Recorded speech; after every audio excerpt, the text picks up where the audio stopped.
Halo semuanya, kalian punya toko online di Shopee, Tokopedia, dan TikTok Shop, jualan trips, skincare, dan juga open casting. Banyak yang tanya, omset masuk tiap hari kena pajak gak sih? Yuk simak video ini sampai habis. Disclaimer dulu ya, video ini untuk edukasi umum mengenai peraturan PMSE 2026. Aturan bisa saja berubah kapanpun. Untuk detail, cek info resmi ya. Tahun 2026, sistem perpajakan transaksi digital sudah semakin terintegrasi. Pemerintah menunjuk beberapa marketplace untuk langsung memungut pajak sesuai dengan peraturan yang berlaku. Nah, teman-teman, langsung saja ya. Apa yang akan kita bahas di video ini? Yang pertama yaitu, apakah seller harus membayar pajak? Yang kedua, kapan seller mulai dikenai pajak? Yang ketiga yaitu, apa yang harus kita lakukan agar bisnis kita tetap aman? Yuk, simak video ini sampai akhir. Perdagangan melalui marketplace seperti Shopee, Tokopedia, dan TikTok Shop merupakan perdagangan melalui sistem elektronik atau biasa kita singkat sebagai PMSE. Pertama-tama kita pahami dulu aturannya ya. Pemerintah telah mengatur aktivitas perdagangan digital melalui berbagai regulasi perpajakan. Salah satu aturan yang terbaru adalah Peraturan Menteri Keuangan Nomor 37 Tahun 2025, di mana hal tersebut menunjukkan marketplace tertentu sebagai pemungut pajak penghasilan atau biasa kita singkat dengan PPH atas transaksi penjual yang memenuhi syarat tertentu. Selain itu, penyelenggara marketplace juga wajib melaporkan data penjual kepada pemerintah.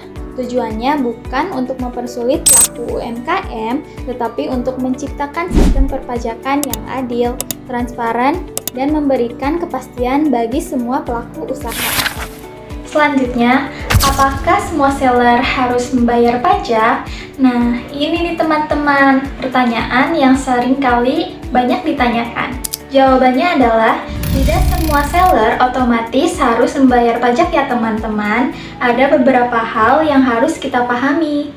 Bagi pelaku UMKM pribadi, pemerintah memberikan fasilitas berupa bagian omset sampai dengan sebesar 500 juta dalam 1 tahun pajak yang tidak dikenai pajak penghasilan. Nah, sebagai contoh, misalnya kita mendapatkan omset dalam setahun sebesar 800 juta. 500 juta pertama tidak dikenai pajak penghasilan karena kita mendapatkan fasilitas dari pemerintah. Maka kelebihan omset tersebut harus dikenai pajak penghasilan sesuai dengan aturan yang berlaku. Nah, di pembahasan selanjutnya, saya akan menerangkan bagaimana sih seller agar perusahaannya tetap lancar dan administrasinya rapi. Di sini ada 3 langkah sederhana.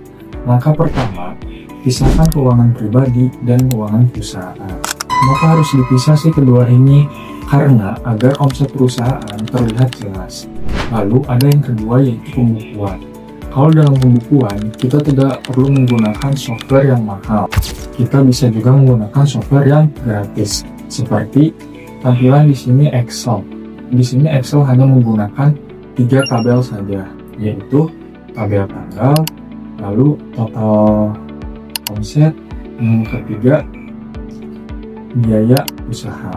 Nah, dengan 3 tabel ini, kalian harus memperbaruinya terus setiap bulan. Kenapa? Karena kalau misalnya kalian memperbarui di akhir tahun akan lebih ribet. Nah, yang ketiga, jika kalian sudah wajib pajak, kalian jangan lupa melaporkan pajak sesuai ketentuan yang berlaku. Kalau misalnya pribadi, laporan SPT terakhir pada tanggal 31 Maret. Tapi, laporan SPT akan terus berubah seiring berjalannya waktu. Lanjut ke pembahasan keempat. Di pembahasan keempat ini kita akan membahas tentang kesalahan yang biasa dilakukan oleh pengusaha online. Pertama itu biasanya pengusaha online menghiraukan omset-omset kecil karena mereka pikir omset kecil tersebut tidak akan masuk laporan pajak. Padahal omset-omset kecil tersebut harus tetap dihitung karena masih ada kemungkinan untuk melaporkan pajak walaupun kemungkinannya kecil, tapi itu harus tetap dihitung. Lalu yang kedua, ada pengusaha online biasanya masih menyatukan keuangan pribadi dengan keuangan perusahaan. Nah, itu tidak boleh ya guys ya. Kenapa? Karena kalau misalnya keuangan pribadi dan keuangan perusahaan masih disatukan, kita akan sulit mengetahui omset yang sebenarnya.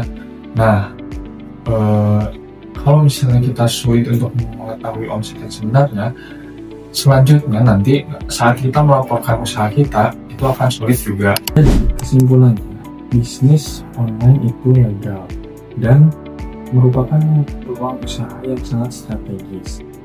Tidak semua seller otomatis harus membayar pajak penghasilan. Pemerintah juga memberikan fasilitas bagi pelaku UMKM orang pribadi atas bagian omset sampai 500 juta per tahunnya. Yang terpenting adalah memiliki catatan yang rapi, memahami kewajiban pajak, dan mengikuti ketentuan yang berlaku. Dan yang terakhir, bisnis yang tertib akan memudahkan administrasi juga dan lebih mudah mendapatkan pelanggan dan juga siap untuk mereka.